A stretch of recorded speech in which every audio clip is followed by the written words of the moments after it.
Let's now focus our attention on population studies. Population education is not an attempt to develop a new discipline. We don't want another subject added to the list of subjects our students have to study. We want them to study population education in an integrated manner, tied in with other subjects and areas that they are made to study. So how are we looking at this? How should we go about it? There will be certain core concepts. Yes, values, for example, folk demography, our traditions and culture, all that is important. That's core. But beyond that, what do our students need is important to understand.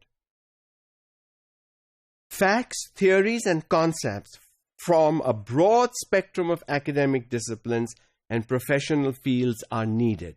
You cannot do population studies without looking at sociology, economics, psychology, anthropology, and we need to pull from those disciplines to see what we can teach students, because after all these areas of study and subjects deal in some way with population, with individuals or groups of people.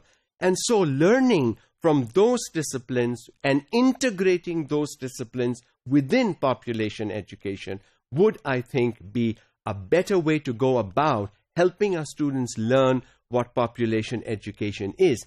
When they see the connection of population with these other areas, they will be apt to accept population studies and population education better than if we say, now you have one new subject that we are going to introduce, and this is what you have to study also.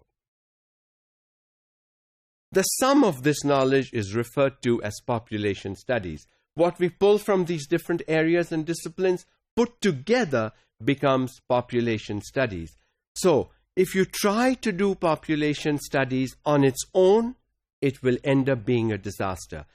Whichever school or institute, college or university intends to do population studies with its students, and I think all schools and institutions should, because it's relevant to our young people today, will need to make sure that they pull pieces from these different disciplines to make the curriculum or the syllabus. These studies raise a number of issues. The population studies. It's not going to be error-free. It's not going to be an easy thing to do. So what are the issues? Since the potential sources of information are vast, and since culture and ideology, among other things, will play a large role in determining what is most relevant and what is not. So, areas of study, I've just mentioned 4, and even if we just look at those 4, there is so much knowledge and information and content. We certainly can't teach it all. In addition to that, we have to keep in mind ideology and culture. What works in one nation or with one group of people is not necessarily going to work with all. And therefore, to build in this culture and ideological aspect with the vast content of at least 4 disciplines I mentioned earlier, that's too much. So how much is too much? What are we going to keep and what are we going to leave alone? That's important because we cannot possibly teach everything.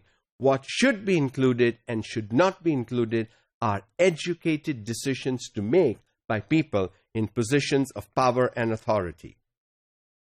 Various factors and assumptions act as filters in determining the priority given to areas of knowledge and the framework used to organize the knowledge selected for inclusion. Okay, I'm taking these 3 things from economics, these 5 things from psychology, these 2 things from sociology, and so on.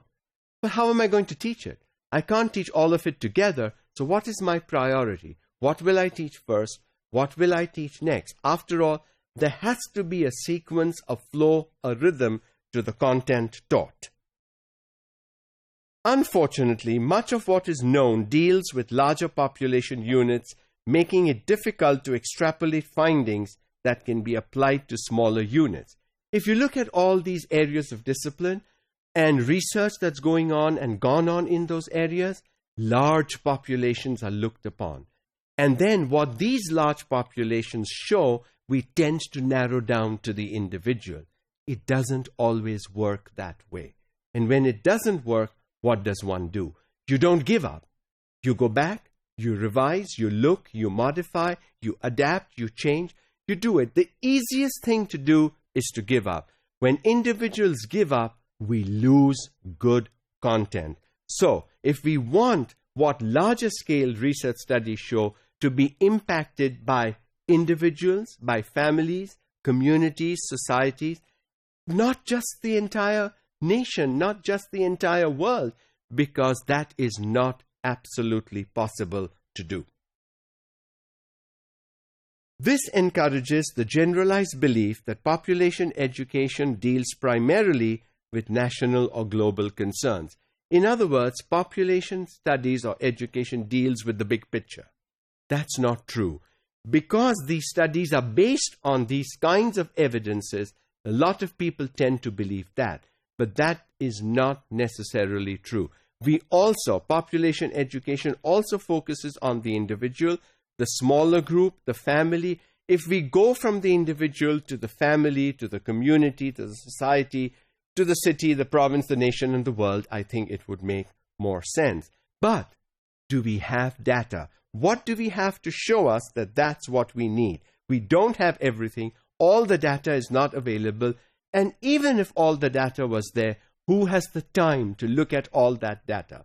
And therefore, research relies on large group data that can be conveniently translated to the micro level.